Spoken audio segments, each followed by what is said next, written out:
Well, everybody's a storyteller, and your life is your greatest art. So change your story, change your life. My best art comes from observing life, seeing where I'm inspired, and then creating out of space.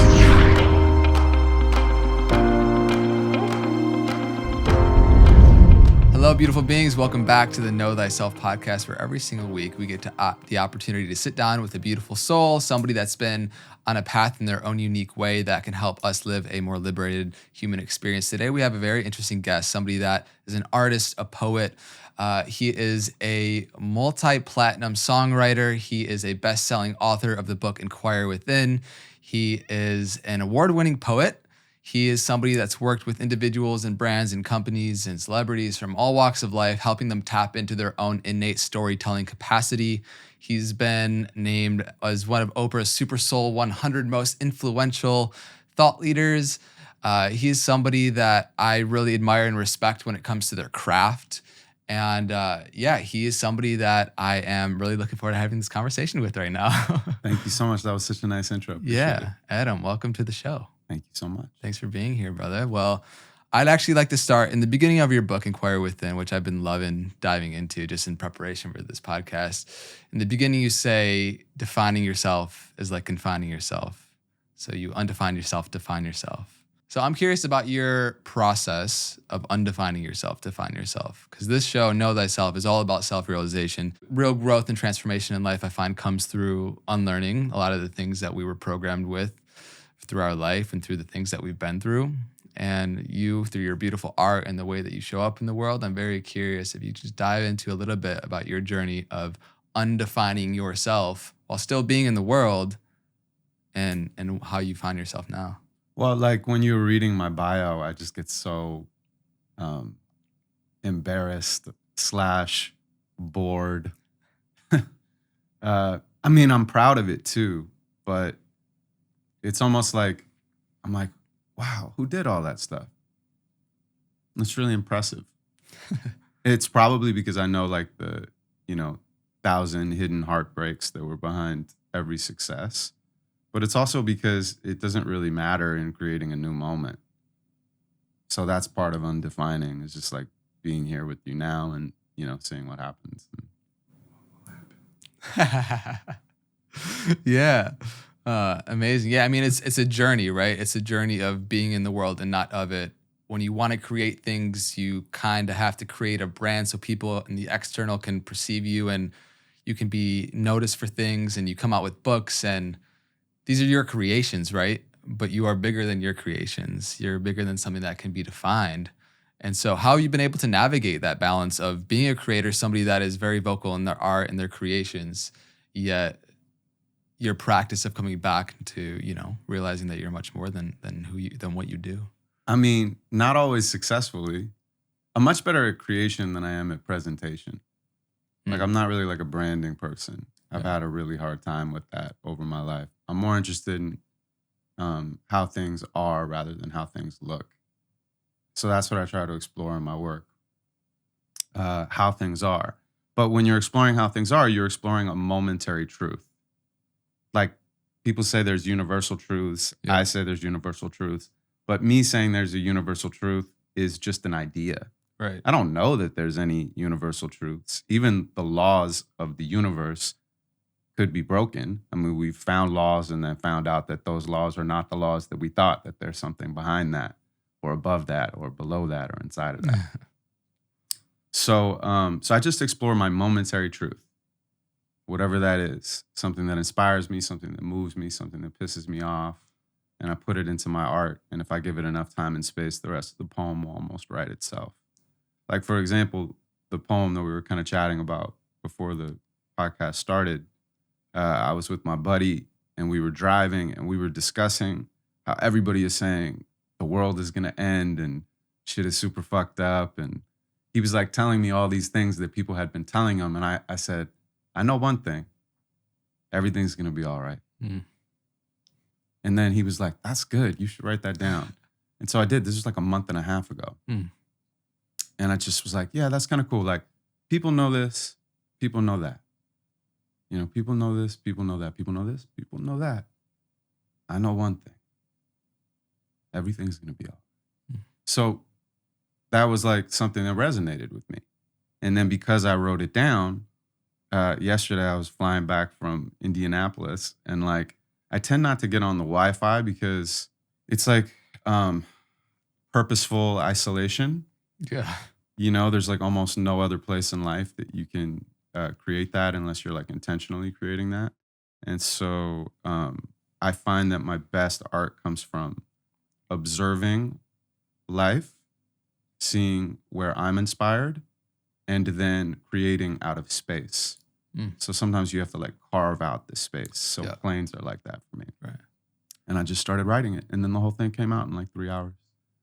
And now I'm pretty sure it's done. Oh, amazing. Yeah. So I don't even really remember what you initially asked me, but Well, I hope I that think we're on a answers it. beautiful train right now. Would you be open to sharing a little bit of that with us? Yeah, I could share the poem, but the thing is, I'm actually not sure it's done yet. Okay. It feels right, but I might want to add to it, Okay. and I don't have the rhythms correct. But then that makes it even more fun. Makes it raw. Yeah. People know that times are hard. The world is worse than it has been.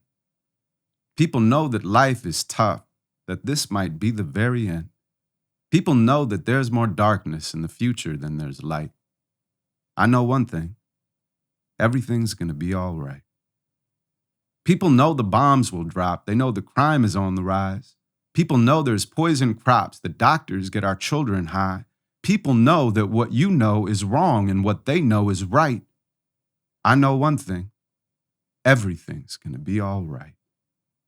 People know the sky will fall, the trees will burn, the seas will boil. People know the air will thin, the ice will crack, the food will spoil. People know they're going to die, so why not just give up the fight? I know one thing. Everything's going to be all right. People tell me they refuse to bring a baby in this world. People tell me it's not fair to them, it's too much to endure. People sell me their experience without historical hindsight. I know one thing. Everything's gonna be all right. I know how hard it was at every other point to be alive.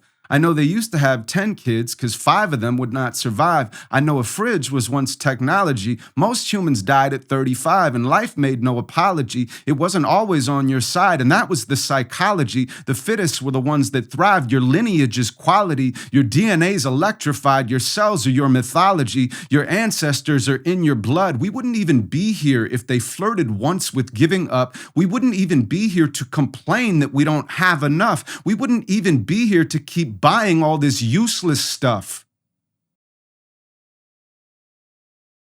But people seem to know they need a crutch to make it through their day. They know that they're in pain, so they won't have it any other way. They know what they can't say. That's why they lie awake at night. I know one thing. Everything's gonna be all right.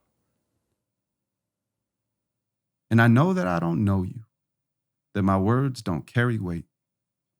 But I try because I owe you for the years I harbored hate. Use my eyes so I can show you how most people can't relate. Because most people want to stay most people, and I can relate. It's a lot to clean your slate, to have the faith to up and stop, to know that everything will be all right, especially when it's not.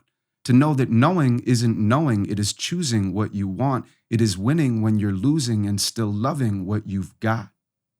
How can you have gratitude for tragedies that make no sense? How can you find peace in chaos? How can you take your revenge? How can you embrace your sadness to find happiness in life? You know one thing.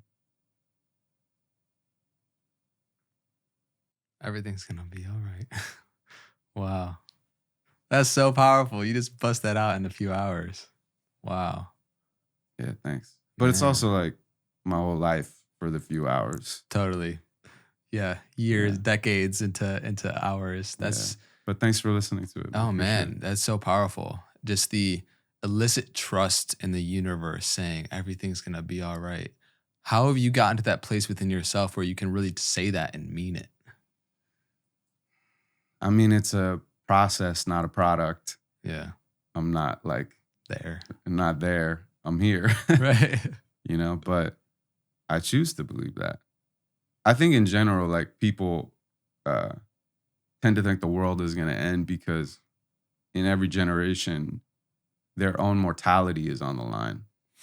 So they're like, we're going to end. Yeah. So then how could anything exist without us? It's actually quite narcissistic. Yeah. I mean, other than the environment, pretty much everything is better than it's ever been. And even the shit that's messed up right now in terms of like all of the social issues, the, systemic racism, the possibility of civil war, what's happening in Ukraine. I mean, there are things that are unimaginable that are happening all the time. Yeah. But first of all, if we always focused on the worst thing that was happening in the world, no one would ever smile. I mean, there's always tragedies happening right now that are really unfathomable and that will never make any sense. But it's my belief that life is as ugly as it's beautiful, and you wouldn't have the beautiful without the ugly, and both are necessary to exist in this kind of like space of dichotomy. And I think that all that other stuff that's happening right now is kind of like the pendulum swinging back, and that's necessary to find balance and to find growth. Yeah. So I choose to believe that we're moving forward, even if things are complicated and challenging right now. I love that. I feel like earlier in my journey, I wanted to, I had this big mission of eradicating suffering from the planet. And that idea sounds beautiful. And the more I've just grown in my journey, I've realized how necessary suffering is for the growth of the species of humanity.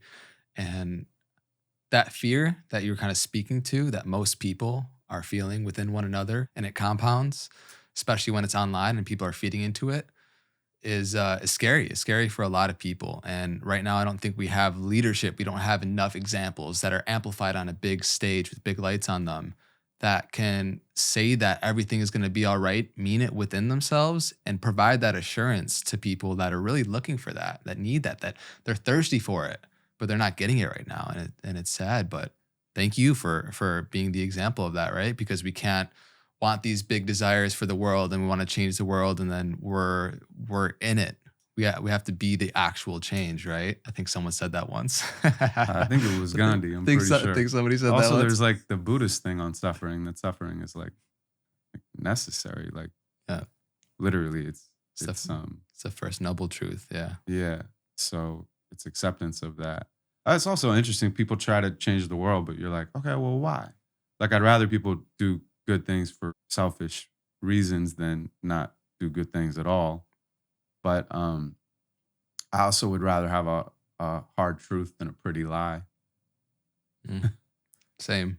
Yeah. 1000%. It's like people are like, I want to change the world. I want to change the world. It's like, okay, is that just because you want your legacy? People look back at you and be like, they changed the world. It's kind of like interesting. We all have that inside of us because we all want to have this like immortal experience, but you can't. Yeah. And if you did, life wouldn't be so special. How have you closed the gap between who you are and how you show up in the world? One step at a time, with various degrees of success and failure. Yes. Yeah, it's like I want people to like me, of course. Right. I want people to like my work. I want to be successful. I want to live in abundance, all of those things.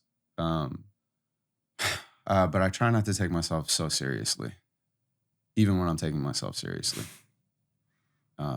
And that's just going to be a lifelong journey. Yeah. Because the stages that you've been on, the light that you've had on you, and it's still relatively early for, I feel like, the impact that you're going to have in your life. Like every time I've seen you, whether it's been at friends' events or here and there passing, it's been more acquaintance, but I love this podcast. I get the excuse to sit down with somebody that I want to and dive in deeper for an hour or whatever. Yeah. And seeing you on that journey has been, I really love people, whether it's in business or it's an art form where their art is themselves, like it's their life's work in it, right? It's not separate. Like I think, especially in the West, we have this idea of like you have your work life, then you have your life. Yeah. And it's really beautiful to be able to combine them. Like this is my life. And if you're able to make a living doing it, obviously like that's the big key. Then it unlocks you to be able to do that at bigger scales and go down that path. which is really cool that you've been able to carve that out for yourself. I'm really grateful. And I spent so many years not really knowing how that would um, go. Like it could have gone right or left very easily. So yeah, grateful is the right word. Yeah. That I get to do what I love for a living, and that people listen to me, and that they're moved or impacted, even if they don't like it. I'm still grateful that they, you know, either took the time to listen or was stuck in an environment where they had to listen. Yeah. Um, the gig that I just came back from in Indianapolis was with the Big Brothers and Big Sisters Association. And so I performed opening up for their national conference. And I had a big brother when I was a kid. My father wasn't around, and my mom, when I was like 8 or 9, took me to Big Brothers, Big Sisters Association. I got matched up with this guy. And, we didn't have like a lifelong relationship, but for like the 2 years that we ended up hanging out on and off, it was very meaningful to me because it was kind of like the first time that some random guy, like some stranger, that was an adult, took an interest in me. Because to me, I think like adult men, for whatever reason, felt foreign, like, aliens or something like that. And so now, full circle, all of these years later, I get to like perform on stage for the people that I'm fans of, because I'm such a fan of the work that they do in the world, and try to kind of like move or inspire them in some way and give them encouragement to keep moving forward with the impact that they're making in the world and in so many young kids' lives. That's an honor. Mm. Yeah, I don't ever take it for granted, and I don't ever like let my ego, think it's about me. No, it's like, it's just life is a trip like that. Has there been a moment that's like especially moved you whenever you've shared your art in a certain group or setting that has maybe even, been the impetus for you to start another piece of poetry, or just moved you personally in your life? Has there been something where you've shared your art and it's really impacted somebody and you felt that viscerally within yourself? I mean, yeah, there's been like really, luckily, like countless times that has happened, which is really beautiful. I mean, even after this thing that I did, the response was so crazy, and a lot of people just will come up to me kind of with tears after the set and say how meaningful it was for them and how it touched like a part of them. And that's really the reason that I create, is first for myself, but it's supposed to be a mirror for humanity so that they can see themselves, and they can see themselves beyond the details and the circumstances to that kind of like deeper human experience. So when somebody has that, it makes them feel a little less alone, but it also makes me feel a little less alone. So beautiful. I mean, I could only imagine. I mean, I've been impacted deeply, by your work and your art. Obviously, you've cultivated this gift, and it's also something you've kind of unraveled within yourself, right? It's like you have this tendency or maybe skill set with words, based on your earlier life. And as you live life, you've cultivated it into this direction of poetry. Do you feel like a responsibility to keep sharing your gift because you see how impactful it is? No. Mm. That's awesome. It's mine. Yes. That's beautiful. Yeah. I think people become a prisoner of their own choices. Yeah. They're like, make these choices. And then they're like, who made these choices? Me. All of us, actually, for the direction that we're all going. Yeah. So I just want to make sure that I don't do that. So like pretty much every day or every week or once a month, I like remind myself that I don't have to do this. Yeah. I don't have to do it. Mm. I don't care what deals I have coming up. I have responsibilities, with partners or things like that. But I mean, I don't have to be a poet anymore. Yeah. And I'm more than a poet anyway. Of course.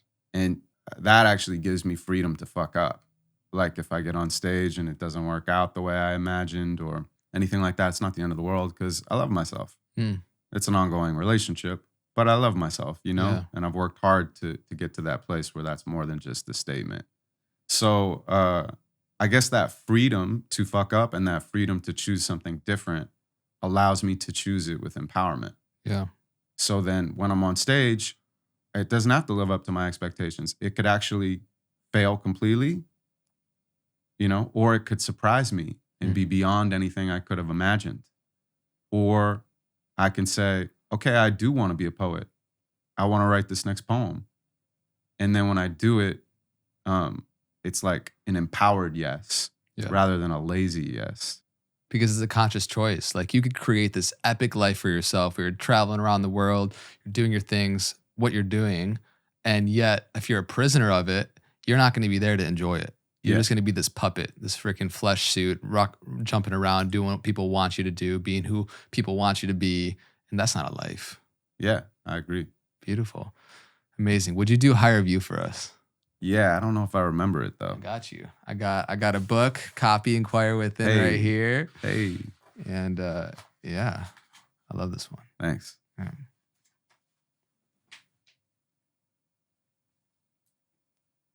Let's see if I can remember it.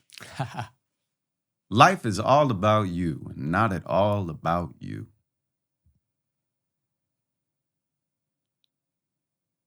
Now that's two opposing thoughts, and yet both of them are true. How can we experience everything we choose to do while observing the experience we're having from a higher view? Awareness, but of who? You think you hurt me, but I promise I was letting you. They say we're all one, but where have we been heading to? I'd rather die free than have to live inside a petting zoo. I am the journey that I'm getting to. Gratitude is my destination. My destiny is perfectly aligned with this location. I am the map, so my rhymes are like road signs. I have everything I want because my imagination's mine.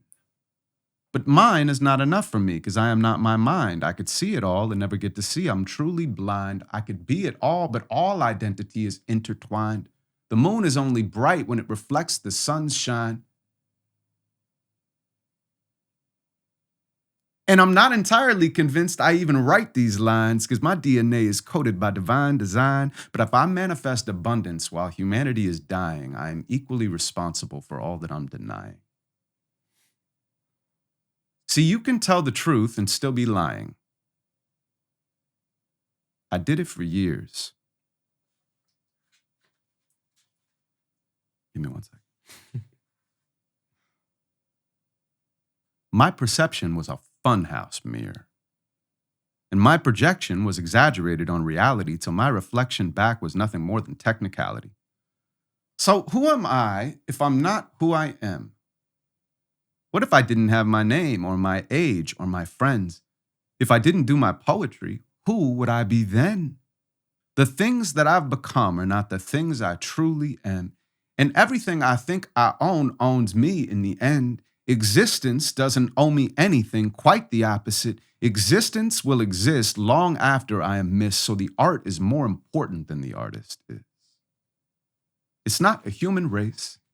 It's just the human race. There's nothing left to chase. We do not run this place. But both medicine and poison are acquired tastes, so I started taking selfies of somebody else's face.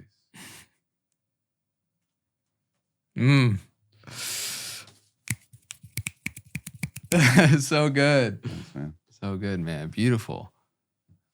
So like when we started, you were like, oh, you could read a poem, and if you mess up, we could just cut it. And I was like, fuck that. Because It's real, it's raw. it's more interesting that way. And also, I think in general, not that anybody would ever idolize me in any way, shape, or form, nor should they. But we have this hero worship thing in culture, and we look up to people or we look down on people and we don't look at people.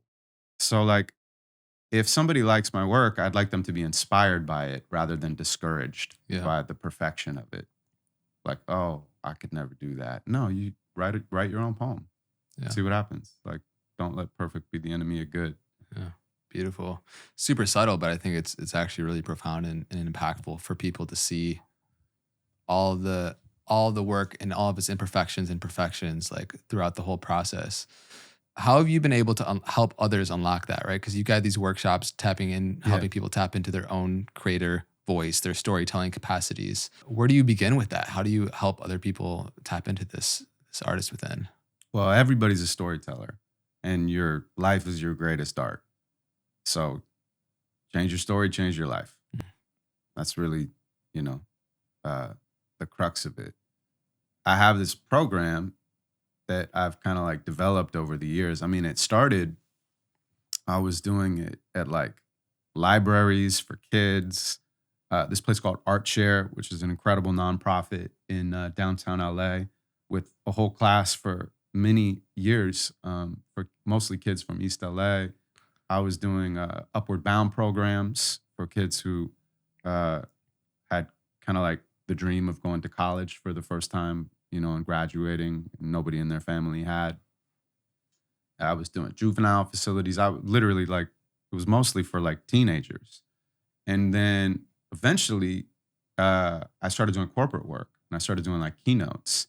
And almost by accident, I realized that the same kind of program was not only something that worked with adults, but was really necessary and needed, because you know, kids are going through things. They need to express it. They need to get it out of their system. Adults have a bunch of shit that's just buried, and so they need it equally as much. And then I started doing it, you know, for groups of strangers publicly, just doing like public workshop shows, and then getting hired by like companies and corporations to come in and do it for their team so that they could have more context to who each other is, to have like some sort of like a contained human experience, be vulnerable from a place of strength, and that leads to better kind of communication and ultimately collaboration. And it's been amazing, man. You know, like people talk shit about companies and corporations, and I'm one of those people. But the reality is people are just people. Like I don't really like think one show that I do is more important than another show. If I get an opportunity to talk to people and say things that are true and meaningful and open up their minds and drop them into their hearts and connect them to each other, create empathy, it's amazing, man. Empathy is what the world needs most right now. So I'll do that anywhere anybody gives me a shot. Oh man, amazing. And I'm sure it's extremely therapeutic for especially adults coming back into this like childlike play where a lot of things come up for them, right? You create a container or a space where things that they just haven't been able to express now have the space to be expressed. And the art that comes through that I'm sure has been remarkable. It's unbelievable. It really is.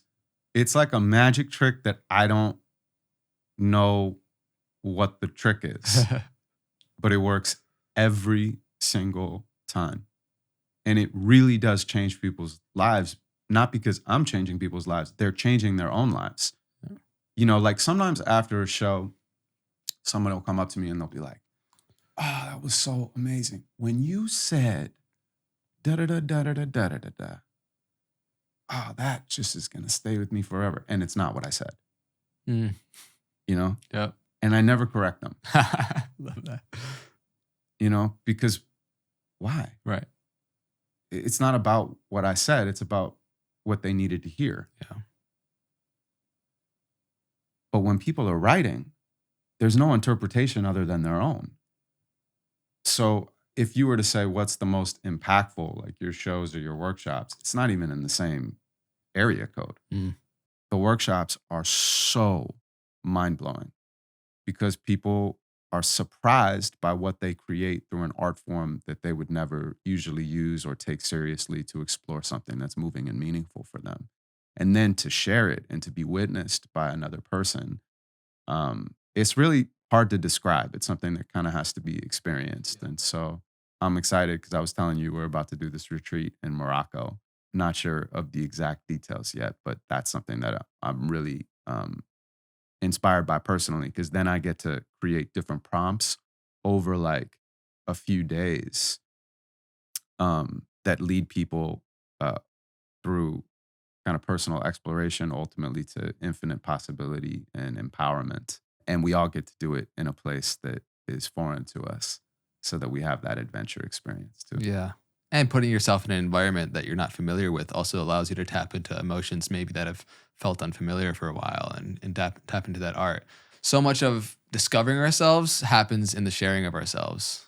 When you're able to come to a deeper truth or realization about yourself and then share that and get reflections from people, of what they saw in you or Mhm. how they felt in what you shared, that takes it to like a whole nother level, because then you can again start to redefine who you think that you are. And that's where the breakthrough comes in, I'm sure. Mhm. No, that's it. There's something about just being seen Yeah. and seeing Yeah. that is like very freeing. Mm. And so, yeah, it's just, once again, it's just an honor to be able to facilitate those types of things. Yeah. Amazing. For our listeners and viewers right now, because obviously these workshops are amazing. I would love to attend one. I'm sure a lot of people that are listening would love to attend one. For people that are at home right now, how can they create space, and what is a tool or tools that you would recommend to allow to start exploring this side? Okay, well, what's bothering you right now, or what are you inspired by in your life? Mm. You personally. Me personally, Yeah. what am I inspired by? That's easier right now. I'm inspired by so much. One, this podcast, right? I'm about to Mhm. launch it in a month and a half, and it feels like a culmination of all my different skill sets and desires and passions into one hodgepodge of thing that is an offering to the world and can really support the planet and feels fulfilling for me. So I'm super inspired by that. I love having these conversations. I would do it without ever making money, and I don't care if I do. And because of that, I feel like it'll be successful and impact a lot of people in a really beautiful way. And if it doesn't, I'm still happy. I'm happy with it. I'm really inspired by what's been created here. I'm proud of it. So Beautiful. that's one thing. And then what's something that is like bothering you, or something that you're working on personally? I would say there's nothing right now in this moment today, but the past 2 months, we'll just go with that. Mhm. I just got out of a 2.5 year relationship. Mm. Yeah. So that's a process. It's been a process. Yeah. Now on the other side of it, there's been a lot of beautiful expansion, and it's been super amicable and so much love on both sides, and we become best friends again, which is kind of how we started. Mm. So Cool. it's been really lovely, but first couple months for sure it was more rocky. There's a lot of things that came up, and I found a deeper acceptance of my own humanity through that process, which I hadn't tapped into for my whole life. This is the first time I've felt things in general to that depth ever. It's my Mm. first like real heartbreak. And I wouldn't really say heartbreak, it was more heart open. Like it allowed me to tap into the deeper parts of the love that I have within myself. And I kept getting the opportunity to choose, allow that to make me bitter and hard, or sweet and soft. And it was a Mhm. choice, like to continue to choose love throughout that whole process. And it was a choice, and I feel proud about how I was able to navigate it and show up in love and take space when I needed it. But because it was mutual and amicable, we were able to move through a little bit faster with more grace. But that was definitely a bigger challenge. So those are two poems right there. Mm. You know, the first one's pretty clear, but you would focus on your why, Yeah. because you could talk about the logistics or the specifics, Right. but really it's why. Why is this so exciting to you? And I know that you know the answers to all of those things, and you'd be able to express them if I asked you to say it out loud right now. But it's interesting to do it through art. It's a different experience. Yeah. And you know, you can make it rhyme if you want. You can not make it rhyme. You can make it long. You can make it short. It could be more of a journal entry. You just have to like intend it to be a poem. And you put 20 minutes on the clock and you just write a poem. And then when you're finished, share it with somebody in your life and open up a space for a deeper conversation. And then for the second one, you know, I got my heart broken. I got my heart open. You know, I could have been bitter. I got better. There's so many different things that you kind of started to talk about that Love are that. in there, Yeah. but it's just about choosing love. And it's the same thing. Like, you know, you sit down, put 20 minutes on the clock and see what comes out. And I mentioned this earlier, but don't let perfect be the enemy of good. You know, don't try to make something that's great. If you make something that's true, it will be great. Mm. So when I do these workshops for people, I give them the experience in a group. And I've done, you know, probably triple my outlier hours at this point. So I can facilitate. I know how to do it. I know how to hold space for people, but they don't need me to do it.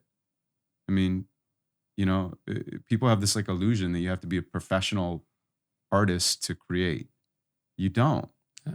You you should create in whatever way you can. Yeah. And poetry is here for you. Amazing. I'm going to definitely do that. Yeah, definitely do it. I want to Yeah. explore that for sure. I think definitely, I mean, I've felt victim to this. I'm sure a lot of people listening have as well, trying to create things and having a standard that is unrealistic comparatively to somebody else and it's somebody else's journey. And I love the way that you're speaking to stop trying to make good stuff, just make honest stuff. Yeah. I would much rather hear somebody speak an honest poem than somebody like impress me with their rhythms or Right.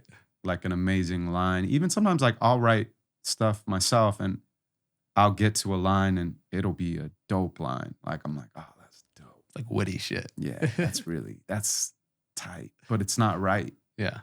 It's not what the poem wants to say. I'm actually letting my ego get in the way of the message of the poem. So not to be like overly spiritual or anything like that, but the poem does want to say something. Yeah. And it's coming through you, through your lens, your perspective, your life experience. But it still is coming into life through you.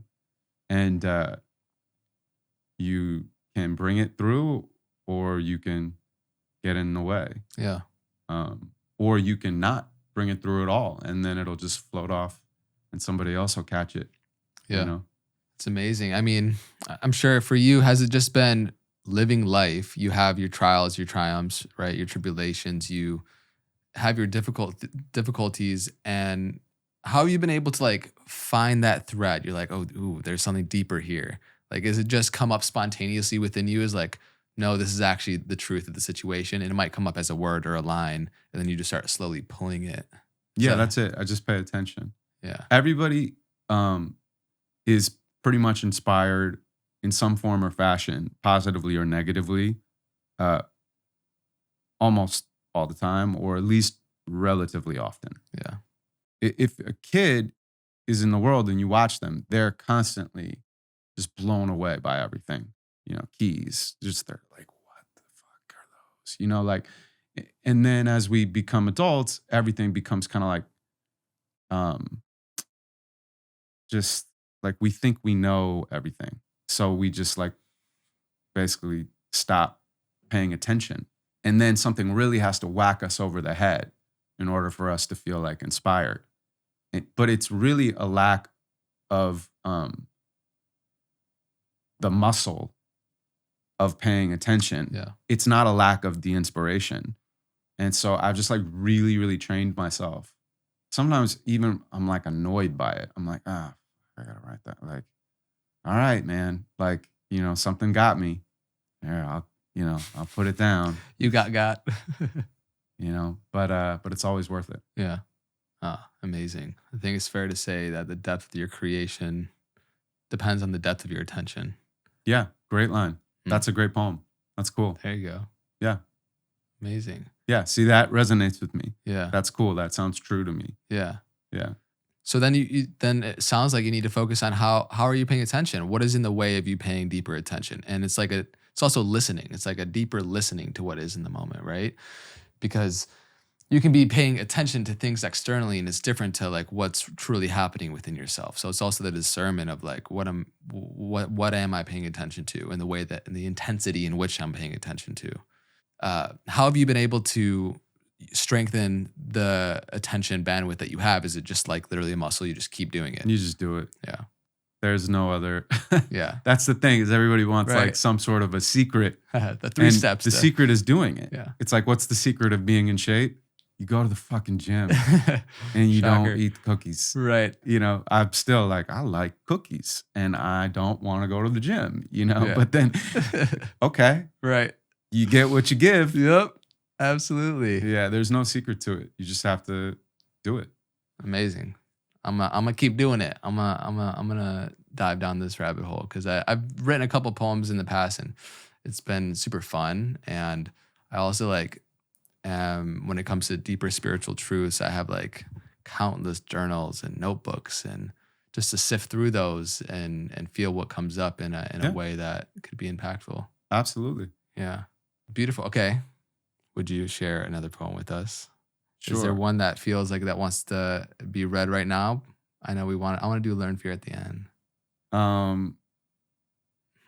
I could just do, I mean, whenever you, I don't think I'm going to do 2 more. So if you want me to do learn Let's fear, do I'm it. happy to do that. Perfect. And then, or if you want to keep talking, we can do that. And then I can do learn fear. Let's do that and we'll keep talking after. Okay. Yeah. Learn fear can be overcome when you realize the voice inside your head is not yours.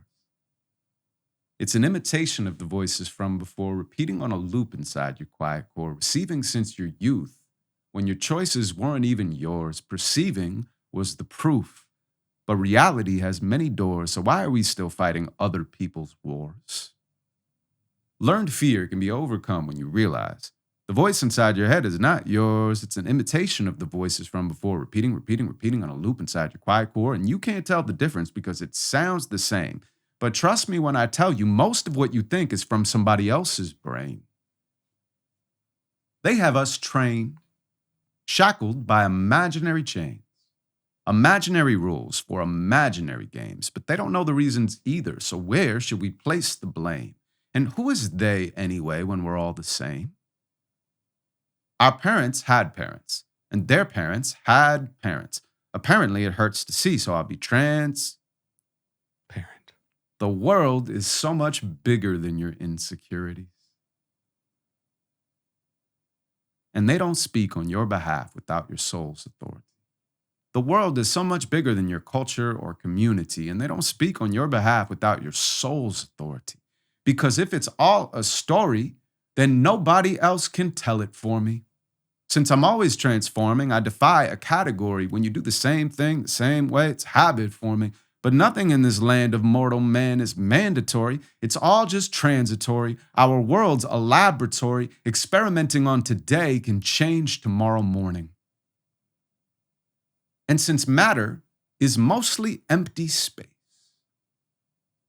we're in a sea of consciousness where the boundaries got erased. So I stared at my reflection until I couldn't see my face. Then I picked myself and put the flowers in an empty vase. If you came for validation, then you're in the wrong place. The only certain satisfaction is becoming what you've chased, and there's no running from the inner voice. So it's important that you choose, but it's more important that you know you have a choice.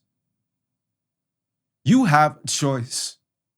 Have you been living someone else's life? You have a voice. Does it haunt you in the dead of night? Would you fly if you weren't convinced to be afraid of heights? And who convinced you anyway? They had no fucking right.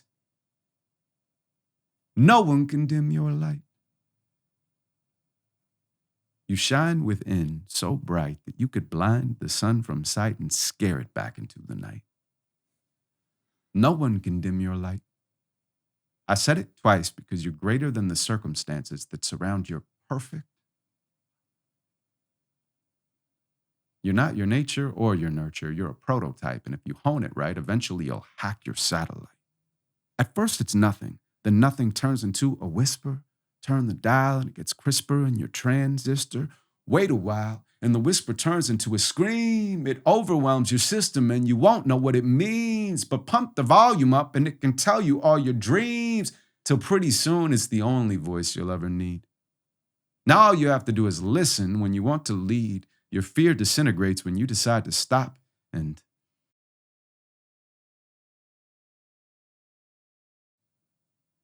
it's your authentic voice. No matter where you go, it never leaves. And that's God, no matter what religion you believe.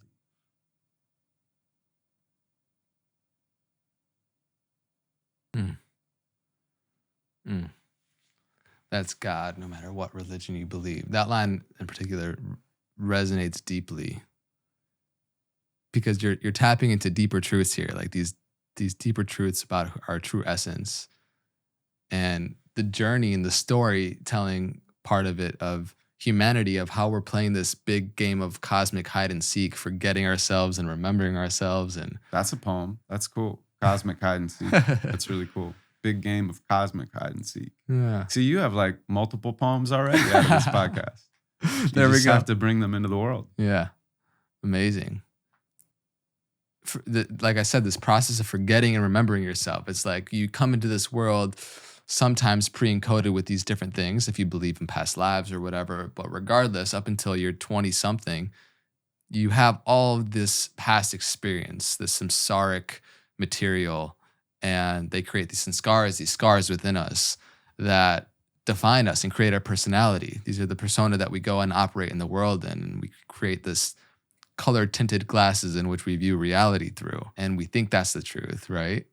And for me, finding stillness, finding times where I can really take a break from the world and get quiet and realize that I'm bigger than my circumstances, like you spoke to, that I'm not who I've been. This persona that I've had is useful in certain cases in the world when creating certain things for survival. But if I'm interested in realizing who I truly am, I need to learn that I'm much more than this.